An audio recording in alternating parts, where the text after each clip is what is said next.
শাশুড়ি আম্মারা যারা আছেন প্লিজ বৌমাদেরকে কষ্ট দিয়েন না। অনেক শাশুড়ি আছে পান থেকে চুন খসলে রেগে যায়, পদে পদে স্ত্রীর ভুল ধরে, বউয়ের ভুল ধরে, আছে না নাই? এটা করবেন না। সে তো নতুন, আপনার অনেক এক্সপিরিয়েন্স হতে তার সময় লাগবে। তাকে সময় দিন, তাকে ভালোবাসুন, ঠিক কিনা? না বুঝে সামান্যতে বৌমারে বদদোয়া দেয়, এরকম আছে না নাই?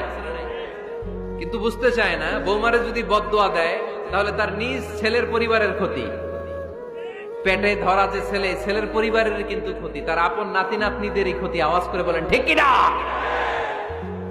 বৌমাকে বদদোয়া দিয়েন না। বৌমাকে নিজের মেয়ের মতো দেখবেন। সমাধান আমি দিচ্ছি। কেমন দেখতে হবে? নিজের মেয়ের মতো। নিজের মেয়ে সকালে ঘুম থেকে ওঠে 11টা, ওইটা সমস্যা নাই। বৌমা কেন উঠলো না, ওইখানেই ঝামেলা, আছে না নাই?